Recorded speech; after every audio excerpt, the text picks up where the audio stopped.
আল্লাহ পাক রব্বুল আলামিন আলোচনা করেছিলেন কোরআনুল কারীমের 29 নম্বর সূরা সূরাতুল আনকাবুত। আনকাবুত মানে মাকড়সা। এই মাকড়সার নামে আল্লাহ পাক রব্বুল আলামিন সূরা নাজিল করে দিলেন।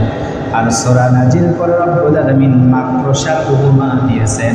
রব্বুল আলামিন বললেন, মাসালুল লাযীনা ইত্তাখাযু মিন দুনিল্লাহি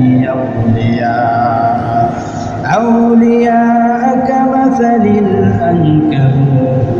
আল্লাহ পাক রব্বুল আলামিন বলছেন, যারা আল্লাহকে বাদ দিয়ে অন্য কাউকে রব হিসেবে মেনে নিয়েছেন, ইবাদত পাওয়ার যোগ্য বলে মেনে নিয়েছেন, মালিক বলে মেনে নিয়েছেন, সৃষ্টিকর্তা বলে মেনে নিয়েছেন, আল্লাহ পাক রব্বুল আলামিন বলছেন ওই সমস্ত মানুষের জন্য দৃষ্টান্ত হলো মাকড়সা। কেন আল্লাহ মাকড়সার দৃষ্টান্ত দিয়েছেন? কারণ রব্বুল আলামিন বললেন, মাকড়সা নিজে ঘর তৈরি করে, নিজে ঘর তৈরি করে, এমন একটা ঘর তৈরি করে মাকড়সা, যে ঘরটা পৃথিবীর সব থেকে দুর্বল ঘর। ওই এমন একটা ঘর মাকড়সা তৈরি করে, যে ঘরটায় হালকা বাতাস আসলে ঘরটা ভেঙে চূর্ণ বিচূর্ণ হয়ে যায়। যেই ঘরটায় একটা আঙুলের টোকা দিলেই ঘরটা ভেঙে চূর্ণ বিচূর্ণ হয়ে যায়। ওই মাকড়সার ঘরটা অত্যন্ত দুর্বল। আল্লাহ বলছেন, শোনো শোনো, যারা আমি আল্লাহকে বাদ দিয়ে মূর্তি পূজা করো, দেব দেবীর পূজা করো, আমি আল্লাহর বিধান বাদ দিয়ে মানুষের তৈরি করা মতবাদের উপরে তোমার জীবন প্রতিষ্ঠিত করেছ, শোনো বান্দা, তোমার ওই জীবন, তোমার ওই আইন, তোমার ওই কানুন, তোমার ওই দেব দেবী, তোমার ওই মূর্তি, আমি আল্লাহর কাছে ওই মাকড়সার জালের মতন দুর্বল। আল্লাহ পাক রব্বুল আলামিন আরো আলোচনা করেছেন শুধু মাকড়সা নাই, মাছি সম্পর্কে। রব্বুল আলামিন কোরআনুল কারীমের 22 নম্বর সূরা সূরাতুল হজ্জের 73 নম্বর আয়াতে রব্বুল আলামিন বললেন, ইয়া আইয়ুহান নাসু দুরিবা মাসালুন ফাসতামিউ লাহু ইন্নাল্লাহা তাদউনা মিন দুনিল্লাহ। আল্লাহ পাক রব্বুল আলামিন বলছেন, হে লোকেরা, একটি উপমা দেয়া হচ্ছে, শোনো। আল্লাহ বলছেন, আমি একটি উপমা দিচ্ছি, শোনো। উপমাটা কি? রব্বুল আলামিন বলছেন, আল্লাহকে যারা বাদ দিয়ে যেসব উপাস্যকে তোমরা ডাকো, যেসব দেব দেবীদেরকে তোমরা ডাকো, এদেরকে বলো সবাই মিলে একটা মাছি সৃষ্টি করতে। তার একটা মাছি সৃষ্টি তো করতেই পারবে না। এমনকি তাদের সামনে থেকে যদি তাদের কোনো জিনিস একটা মাছি নিয়ে চলে যায়, ছিনিয়ে নিয়ে চলে যায়, এই যে দেব দেবীর পূজা তোমরা করো, উপাসনা করো, যে মূর্তির পূজা তোমরা করো, ওই রবের ক্ষমতা নাই। যারা উপাসনা করো তার এমন ক্ষমতা নাই সে একটা মাছি তাড়াবে, এই ক্ষমতাও তার নাই। এই আয়াত যখন নাজিল হয়ে গেল, এই আয়াত নাজিল হয়ে যাওয়ার পরে মক্কার কাফের বেঈমানরা তারা বিশ্ব নবীর কাছে গিয়ে হাসি ঠাট্টা তামাশা শুরু করে দিল। আর বলতে লাগলো, মুহাম্মদ সাল্লাল্লাহু আলাইহি ওয়াসাল্লাম, তোমার রবের পক্ষ থেকে যদি সত্যি সত্যি কিতাব আসতো, কোরআন আসতো, তাহলে তোমার রব এই ছোট্ট ছোট্ট প্রাণীর উপমা তোমার কোরআনের ভিতরে দিত না। আল্লাহ পাক রব্বুল আলামিন এর জবাব দেওয়ার জন্যই সূরাতুল বাকারার 26 নম্বর আয়াত নাজিল করে দিয়েছেন। আল্লাহ পাক রব্বুল আলামিন সূরা বাকারার 26 নম্বর আয়াত নাজিল করে দেওয়ার পরে জানিয়ে দিয়েছেন, আল্লাহ পাক রব্বুল আলামিন মূসা এবং তার থেকে ছোট্ট ক্ষুদ্র প্রাণীর উপমা দিতে লজ্জাবোধ করেন না। আল্লাহ বলছেন, ইন্নাল্লাহা লা ইয়াস্তাহি আন ইয়াদরিবা মাসালান মা বাউদাতান ফামা ফাওকাহা। আল্লাহ বলছেন, নিশ্চয় আল্লাহ মূসা এবং তার থেকে ক্ষুদ্র প্রাণীর উপমা দিতে আল্লাহ লজ্জাবোধ করেন না। আল্লাহ এখানে মূসার উপমা দিয়েছেন। এই জন্য মূসার উপমা দিল, এই মূসা একটা ক্ষুদ্র প্রাণী মনে হতে পারে, কিন্তু মূসা কিন্তু কোনো ক্ষুদ্র প্রাণী হলেও মূসার ভিতরে অনেক নিদর্শন রয়েছে। মূসার ভিতরে আল্লাহ পাক রব্বুল আলামিন অনেক নিদর্শন রেখে দিয়েছেন। অনেক বিশালতা রেখে দিয়েছেন এই মশার ভিতরে। মশা দেখি আমরা সামান্য একটা প্রাণী, কিন্তু মোটেও মশা সামান্য প্রাণী নাই।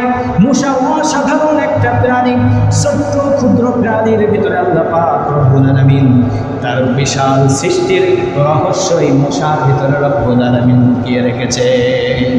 আল্লাহ যে মশার উপমা দিলেন, এই মশা কিন্তু অসাধারণ একটা প্রাণী, তার ভিতরে অনেক নিদর্শন রয়েছে।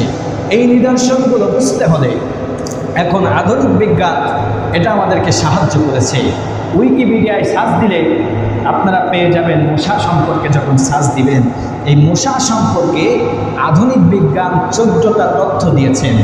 14টি তথ্য এই মশা সম্পর্কে দিয়েছেন।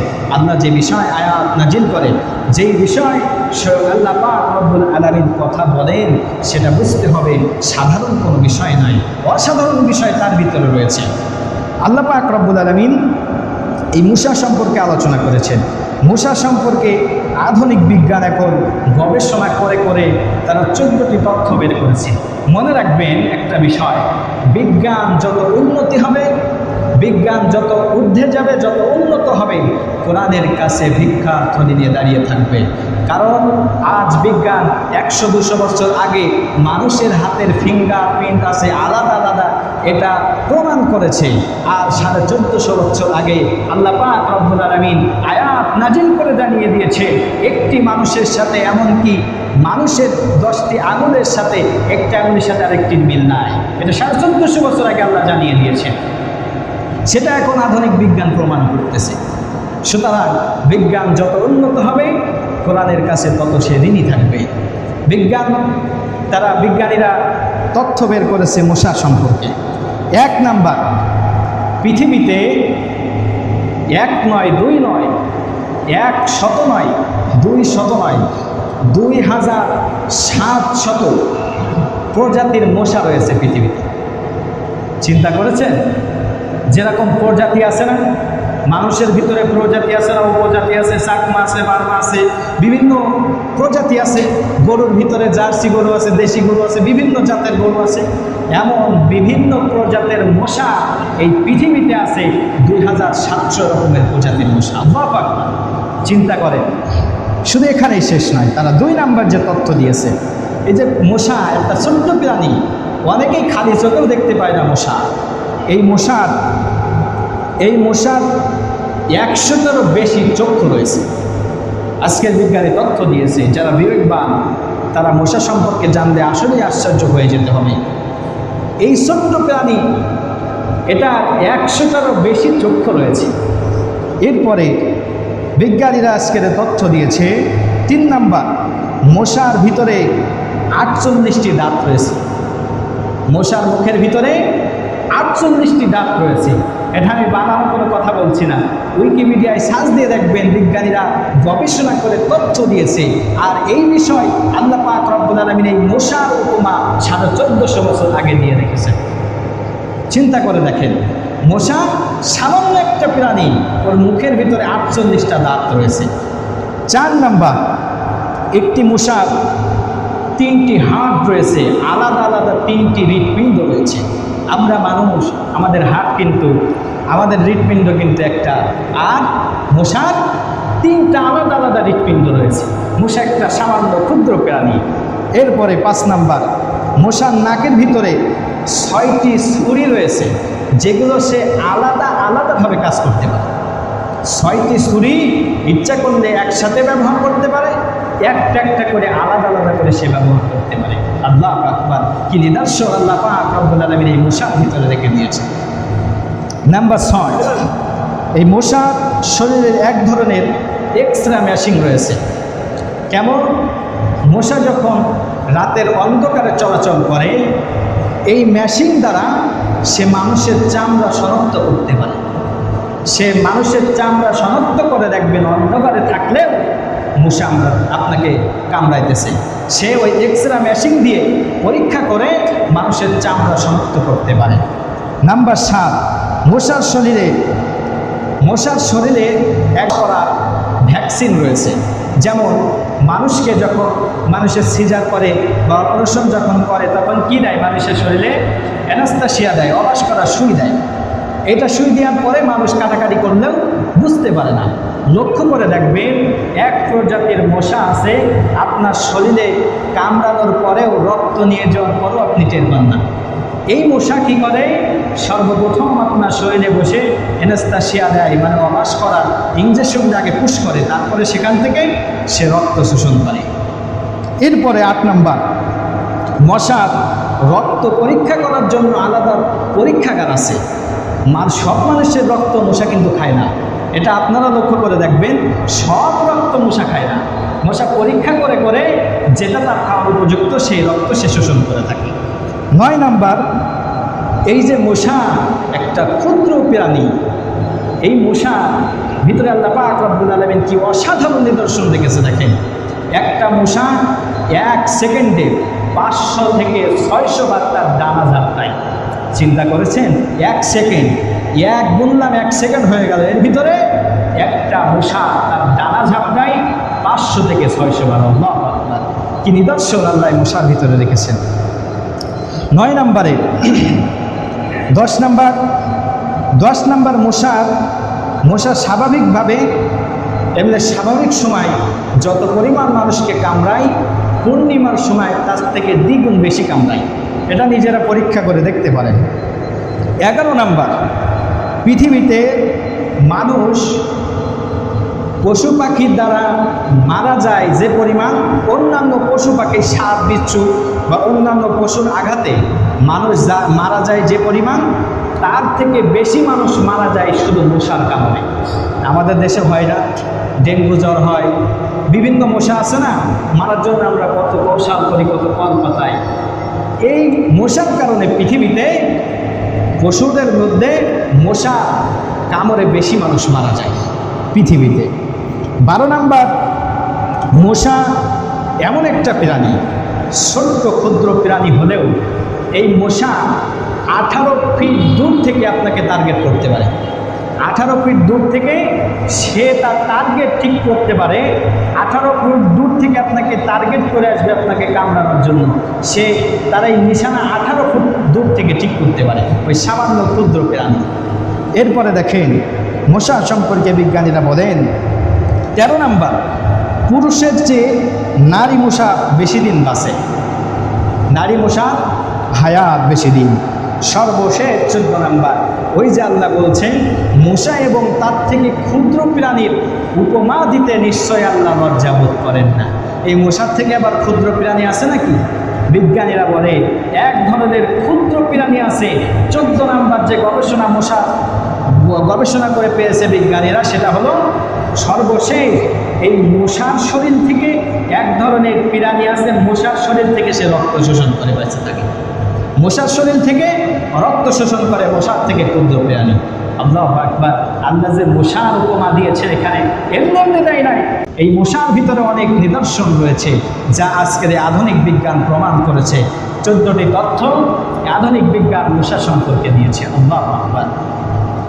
আল্লাহ পাক রব্বুল আলামিন কেন এই মশার নিদর্শন দিলেন, উপমা দিলেন? রব্বুল আলামিন সূরা আনকাবুতের 41 নম্বর আয়াতে মাকড়সার উপমা দিয়েছেন।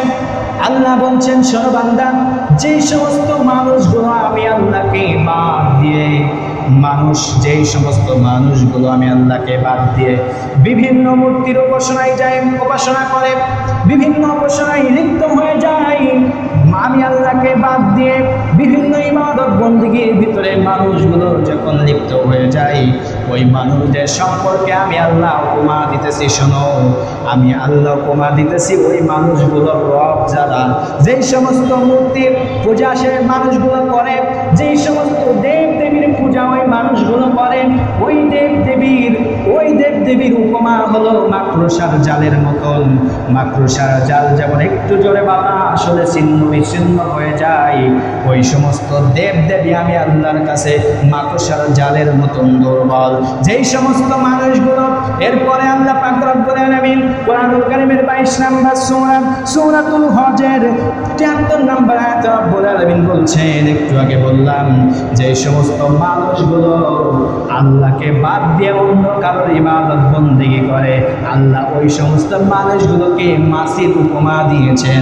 আল্লাহ বলছেন, তোমরা যেই যার উপাসনা করো, যার ইবাদত করো, যার পূজা তোমরা করো, ওই সমস্ত রবদেরকে নিয়ে একটা মাসি সৃষ্টি করো। কেমন পারো, কেমন ক্ষমতা তোমার রবের? যার ইবাদত তোমরা করো, যাকে অনুকরণ করো, যার আইন যার বিধান মেনে তোমরা চলো, তাদেরকে বলো একটা মাসি সৃষ্টি করতে। তারা মাসি সৃষ্টি করতে পারবে না। শুধু মাসি সৃষ্টি নয়, তাদের সামনে থেকে একটা মাসি যদি কোনো জিনিস তাদের সামনে থেকে নিয়ে যায়, ওই সমস্ত দেবদেবীদেরকে বলো দেখি কেমন করে ওই মাসিটা তারা আটকাইতে পারে। এই সামান্য ক্ষমতাও তাদের নাই। তোমরা বান্দা আমি আল্লাহর ইবাদত বন্দেগী বাদ দিয়া বিভিন্ন উপাসনা করো, বিভিন্ন দেবদেবীর পূজা করো। কোন আল্লাহ তোমাকে সৃষ্টি করেছেন তুমি কি টের পাও না? নিদর্শন আমি আল্লাহ পাক রব্বুল আলামিন এই ছোট্ট প্রাণীর ভিতরে রেখে দিলাম। আল্লাহ পাক রব্বুল আলামিন সূরা বাকারার 26 নম্বর আয়াতে বললেন, মূসা এবং তার থেকে ক্ষুদ্র প্রাণীর উপমা দিতে আমি আল্লাহর লজ্জা বোধ হয় না, আমি আল্লাহ লজ্জা বোধ করি না। তাফসীর ইবনে কাসির রাহমাতুল্লাহ আলাইহি তিনি তাফসীর ইবনে কাসিরের ভিতরে ব্যাখ্যা করেছেন। এই আয়াতের ব্যাখ্যায় তিনি বলেছেন, মূসার উপমা আল্লাহ পাক রব্বুল আলামিন কেন দিয়েছে জানো কি? মানুষের ভিতরে ওই সমস্ত মানুষকে বোঝানোর জন্য, ওই সমস্ত মানুষদেরকে টের পাওয়ানোর জন্য আল্লাহ এই উপমা দিয়েছেন। কোন সমস্ত মানুষ? যেই সমস্ত মানুষগুলো ঈমান আনার পরে, যেই সমস্ত মানুষগুলো ঈমান আনার পরে মানুষের উপরে জুলুম নির্যাতন করে, অন্যায়ভাবে মানুষের জমি দখল করে, জমি জায়গা সম্পদ আত্মসাৎ করে, হারাম পন্থায় উপার্জন করে, ওই সমস্ত মানুষের জন্য আমি আল্লাহ পাক রব্বুল আলামিন এই মূসার নিদর্শন দিলাম। কেন মূসার নিদর্শন দিল? মূসা এমন একটা প্রাণী, যখন এই মূসা ক্ষুধার্ত অবস্থায় থাকে তখন সে বেশি দিন বেঁচে থাকে, আর যখন এই মূসা খেয়ে রক্ত খেয়ে ফুলে মোটা তাজা হয়ে যায়। তাফসীর ইবনে কাসিরের ভিতরে ব্যাখ্যা এসেছেন, যখন একটা মূসা রক্ত খেয়ে মোটা তাজা হয়ে যায় তখন তার মৃত্যুর সময় চলে আসে। মানুষের ভিতরে এক ধরনের মানুষ আছে যারা মানুষের উপরে অন্যায় করে, জুলুম করে, নির্যাতন করে, চাঁদাবাজি করে, জুলুম নির্যাতন বাড়িয়ে দেয়, মানুষের জমি দখল করে খায়, মানুষের উপর অন্যায়ভাবে জুলুম করে, মানুষের অর্থ সম্পদ আত্মসাৎ করে, হারাম পন্থায় উপার্জন করে, সুদ খায়, ঘুষ খায়, যত প্রকার হারাম রাস্তা আছে, এই হারাম রাস্তা থেকে মানুষগুলো যখন অর্থ উপার্জন করে ফুলে একেবারে মোটা তাজা হয়ে যায়, আমি আল্লাহ মূসার উপমা দেওয়ার মাধ্যমে তাকে আমি জানিয়ে দিলাম, ওই যে মূসা না খেয়ে অবস্থায় সে বেশি দিন বাঁচে, যখন খেয়ে মোটা তাজা হয়ে যায় মৃত্যুর সময় চলে আসে। যেই মানুষগুলো জমিনে অন্যায়ভাবে জুলুম নির্যাতন করে, মানুষের অর্থ সম্পদ আত্মসাৎ করে, চাঁদাবাজি করে, ওই সমস্ত মানুষগুলোকে আমি আল্লাহ মেসেজ দিয়ে দিলাম, তাদেরও বেশি দিন দুনিয়াতে নাই, তাদেরকেও আমি আল্লাহ পাক রব্বুল আলামিন লাঞ্ছিতর সাথে, বঞ্চিতর সাথে, অপমানের সাথে দুনিয়া থেকে মশার মতন তাদেরকে ধ্বংস করে দেব। এই জন্যই আল্লাহ পাক রব্বুল আলামিন উপমা দিয়েছেন। মূসার উপমা এমনি দেয় নাই, মূসার ভিতরে অনেক নিদর্শন আল্লাহ পাক রব্বুল আলামিন রেখে দিয়েছেন। এই মূসার কারণে অনেক মানুষের জীবিকা নির্ধারণ হয়, জীবিকা নির্ভর করে মূসার উপরে। কেমন করে মূসার উপরে জীবিকা নির্ভর করে? আল্লাহ পাক রব্বুল আলামিন মূসার নিদর্শন এমনি দেয় নাই, ভালো করে বুঝবেন।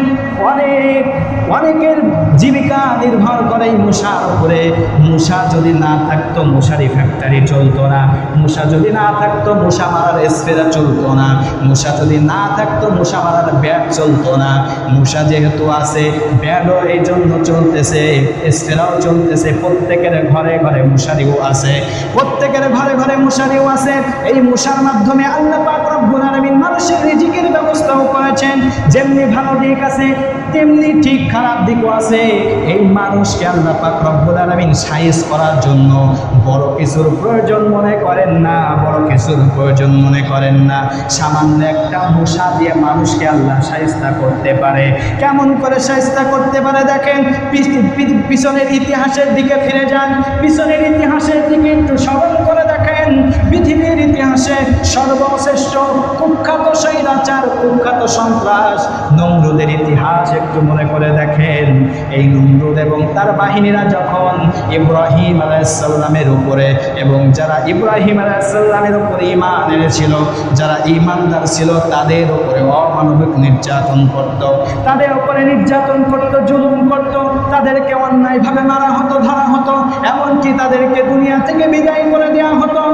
আল্লাহ পাক রব্বুল আলামিন এই ইব্রাহিম আলাইহিস সালামের জামানার সবথেকে বড় কুখ্যাত স্বৈরাচার নমরুদকে সাইজ করার জন্য বড় সৈন্যদল পাঠান নাই, ফেরেশতাদেরকে পাঠান নাই, জিনদেরকে পাঠান নাই, মানুষের ভিতর থেকে বড় বড় সৈন্যদল পাঠান নাই, বিভিন্ন অস্ত্র দেন নাই, দামি দামি অস্ত্রের কোনো প্রয়োজন হয় নাই। আল্লাহ পাক রব্বুল আলামিন যখন নমরুদ ঈমানদারদের উপরে জুলুম নির্যাতন বাড়িয়ে দিয়েছে, মানুষের উপরে অন্যায়ভাবে খুন গুম চালানো শুরু করে দিয়েছে, তখন আল্লাহ পাক রব্বুল আলামিন মুছেন, আল্লাহ মশা দিয়ে নমরুদের বাহিনী সাইস্তা করেছে। একটা সুস্থ মশা না, অসুস্থ মশা, ন্যাংরা মশা দিয়া ওই বড় কুখ্যাত স্বৈরাচার নমরুদকে আল্লাহ পাক রব্বুল আলামিন জুতা পিটা খাওয়াইতে খাওয়াইতে দুনিয়া থেকে বিদায় করে দিয়েছে। এজন্যই আল্লাহ মশা নিদর্শন দিয়েছে। মশা সাধারণ কোনো প্রাণী নয়, অসাধারণ প্রাণী। আল্লাহ পাক রব্বুল আলামিন মশার মাঝে এমনি এমনি দিয়েছে, এমনি এমনি দেন নাই। অত্যমন স্বৈরাচার কুখ্যাত সন্ত্রাস এই নমরুদ, তার লোকজনের অভাব ছিল না, সৈন্যের অভাব ছিল না, অস্ত্রের অভাব ছিল না। মুসলমানরা নিরস্ত্র, কোনো বেশি সৈন্য নাই, কোনো দামি দামি কোনো অস্ত্র নাই, খালি হাতে তারা গিয়েছিল। মানুষ লাগে নাই, আল্লাহ মশা দিয়ে তাদেরকে সাইজ করে দিয়েছে। নমরুদের নাকের ভিতর দিয়ে একটা ন্যাংরা মশা ঢুকে সোজা মগজের ভিতরে ঢুকে গিয়েছে। মগজের ভিতরে ঢুকে কিছুক্ষণ পরে কুটকুট করে কামড় দেয়, আর এই নমরুদ লাফায়া লাফায়া ওঠে। সে মানুষ নিযুক্ত করলো, সে একটা দুইজন মানুষ নিযুক্ত করলো তার মাথায় বাড়ি দেওয়ার জন্য, মাথা টিপার জন্য। মাথা টেপে মাথা যন্ত্রণা কমে না। মশা যখন কামড় দেয় নমরুদ লাফায়া লাফায়া ওঠে। এবার কি করলো, দুইজন মানুষ ঠিক করলো নমরুদের মাথায় বাড়ি দিবে, তাই নমরুদের মাথায় বাড়ি দেওয়া শুরু করলো, তাও মাথা ব্যথা যায় না। এরপরে মানুষগুলো চাকরি করলো না, মানুষ চাকরি করে নাই। নমরুদ এবার কি করলো, নিজের জুতা খড়ম দিয়ে মাথায় আঘাত করা শুরু করলো। সেই সময় সেই জামানায় কাঠের জুতা পাওয়া যেত, জুতাকে খড়ম বলা হয়। এই খড়ম দিয়ে নমরুদ নিজের জুতা দিয়ে নিজের মাথায় বাড়ি মারতে লাগলো। একটা পর্যায়ে জুতার বাড়ি খাইতে খাইতে এই নমরুদ দুনিয়া থেকে বিদায় হয়ে গেল। এই জন্য আল্লাহ মশার বোমা দিল। আর ইতিহাস মনে করিয়ে দিলেন আল্লাহ, যে মশা দিয়ে, সামান্য মশা দিয়ে আমি এত বড় একজন নেতাকে আমি দুনিয়া থেকে বিদায় করতে পেরেছি। এত বড় ক্ষমতাধর একে আমি দুনিয়া থেকে বিদায় করে দিয়েছি। সাবধান, খবরদার, আমি আল্লাহর দ্বীনের বিরুদ্ধে অবস্থান নিয়ে, আমি আল্লাহর দ্বীনের বিরোধিতা করে তোমরা মনে করতেছো পার পেয়ে গিয়েছি, হয়তো আমাদের আর কোনো সমস্যা হবে না, আমরা ইমানদারদের থেকে শক্তিশালী, আমাদের কাছে অস্ত্র আছে, লোক আছে, আমাদের কাছে দামি দামি বোমা আছে, অস্ত্র আছে, আমরা হয়তো মুসলমানদের উপরে বিজয় লাভ করব। না না, কখনোই নয়। ইমানদারদের উপরে বিজয় আপনি লাভ করতে পারবেন না, যতই আপনি চেষ্টা করেন না কেন। আল্লাহ পাক রব্বুল আলামিন জানিয়ে দিয়েছেন, ইন্না কাইদাশ শাইতানি কানা দাঈফা। আল্লাহ বলছে, সব মানুষ, যে দুইটা দল পৃথিবীতে আছে, আমি আল্লাহ দুইটা দল সৃষ্টি করেছি, দুইটা দল সিস্টেম করে দিয়েছি, দুইটা রাস্তা মানুষদেরকে আমি দেখিয়ে দিয়েছি। একটা রাস্তা হলো আমি আল্লাহ, আরেকটা রাস্তা হলো তাগুদের শয়তানের রাস্তা। তোমরা এই দুইটা রাস্তা তোমাদের সামনে আমি আল্লাহ ওপেন করে দিলাম, তোমাদের বিবেক দিলাম, বুদ্ধি দিলাম, দুনিয়ার সব ভালো মন্দ তোমরা বুঝতে পারো। এই জন্য এই দুইটা রাস্তা তোমাদের সামনে ওপেন করে দিলাম। যেই রাস্তা তোমার পছন্দ হয় সেই রাস্তায় তুমি চলে যাও। মানুষগুলো তাই করে। একটা হলো আল্লাহর দলের লোক, যেই সমস্ত আল্লাহর দলের লোক তাদের উপরে ওই তাগুত শক্তি যারা শয়তানের রাস্তায় চলে, এই সমস্ত মানুষগুলো ইমানদারদের উপরে নির্যাতন চালায়। এদেরকে দুনিয়া থেকে নিঃশেষ করে দেওয়ার জন্য, শেষ করে দেওয়ার জন্য বিভিন্ন অপকৌশল এই মানুষগুলো করে। দেখেন না, পৃথিবীর বিভিন্ন রাষ্ট্রে, ফিলিস্তিন সহ বিভিন্ন রাষ্ট্রে ইহুদি খ্রিস্টানরা, বেধর্মীরা, কাফের বেঈমানরা, তাগুতের অনুসারীরা, তারা এই মুসলমানদেরকে নিধন করে দেওয়ার জন্য, দুনিয়া থেকে নিঃশেষ করে দেওয়ার জন্য বিভিন্ন কৌশল তারা অবলম্বন করে। আল্লাহ পাক রব্বুল আলামিন বলছে, হে ঈমানদারেরা, যারা আমি আল্লাহর রাস্তায় লড়াই করো, শোনো তোমাদের ভয় নাই। ইন্না কাইদাশ শাইতানি কানা দাঈফা। এই শয়তানের গোষ্ঠী, তাগুতের গোষ্ঠী যতই কৌশল করুক না কেন, আমি আল্লাহ পাক রব্বুল আলামিনের কাছে এই সমস্ত তাগুত শয়তানদের কৌশল অত্যন্ত দুর্বল। সুতরাং তোমরা ভয় পেও না, পিছিয়ে যেও না। আর আল্লাহ বলছেন, যারা প্রকৃত ঈমানদার তারা তাগুদের বিরুদ্ধে লড়াই করে মৃত্যুর আগ পর্যন্ত, তারা কোনো ভয় পায় না, পিছিয়ে যেতে পারে না। যারা প্রকৃত ঈমানদার তারা আল্লাহ রাস্তায় লড়াই করে, আল্লাহর দ্বীন জমিনে বাস্তবায়ন করার চেষ্টা করে, কাজ করে যায়। এদের ওপরে যতই জুলুম নির্যাতন আসুক না কেন, একজনকে মারবে আল্লাহ পাক রব্বুল আলামিন, একজনের জীবনের বিনিময়, একজনের রক্তের বিনিময় আল্লাহ পাক রব্বুল আলামিন গোটা জমিনে ইসলাম কায়েম করে দিবেন। হযরত ওমর রাদিয়াল্লাহু তাআলার জামানায়, তিনি যখন অর্ধ দুনিয়ার খলিফা ছিলেন, বাদশা ছিলেন, হযরত ওমর রাদিয়াল্লাহু তাআলার জামানায় একটা ঘটনা ঘটেছিল। তিনি পারস্য সীমান্ত এলাকা যখন উত্তপ্ত হয়ে গেল, রোম পারস্যের সেনাবাহিনীরা যারা বর্ডার গার্ড ছিল, তারা যখন হযরত ওমর রাদিয়াল্লাহু তাআলা দেশের ভিতরে, রাষ্ট্রের ভিতরে তারা বিভিন্ন কৌশল চালানো, অপকৌশল চালানোর চেষ্টা করলো। হযরত ওমর রাদিয়াল্লাহু তাআলার কাছে খবর চলে গেল। তিনি 17 জন যুবক সাহাবীদেরকে দিয়ে একটা টিম গঠন করে দিলেন, 17 জন সেনাবাহিনীদেরকে দিয়ে একটা টিম গঠন করে দিলেন। ওই টিমের যিনি প্রধান ছিলেন তার নাম আব্দুল্লাহ ইবনে হুযাইফা। 17 থেকে 18 বছর বয়সের টকবগে যুবক, তাকে দিয়ে রোম পারস্য এলাকায় দিলেন। সেখানে সেনাবাহিনী মোতায়েন করলেন। এই 17 জন সেনাবাহিনী তারা ওই পারস্য এলাকা, সীমান্ত এলাকা পাহারা দেওয়া শুরু করে দিল। রোম পারস্যের গোয়েন্দা বাহিনীরা তারা বিভিন্ন কৌশলে এই 17 জন মুসলমানদেরকে গ্রেপ্তার করে ফেলল। তারা গ্রেপ্তার করার পরে বাদশা বললে, এদেরকে মারবে না, অক্ষত অবস্থায় আমার কাছে নিয়ে আসবে। অক্ষত অবস্থায় এদেরকে পারস্যের বাদশার দরবারে হাজির করা হলো। সংক্ষেপে বলতেছি, লম্বা ঘটনা। পারস্যের বাদশার দরবারে হাজির করার পরে এদেরকে শুলিতে চড়ানো হলো। এদের কাছে জিজ্ঞাসা করা হলো, তোমাদের লিডারকে, তোমাদের নেতাকে? সবাই দেখায় দিল, ওই যে তরুণ সাহাবী আব্দুল্লাহ বিন হুযাইফা, সে আমাদের নেতা। তাকে এবার শুলিতে চড়িয়ে দেওয়া হলো।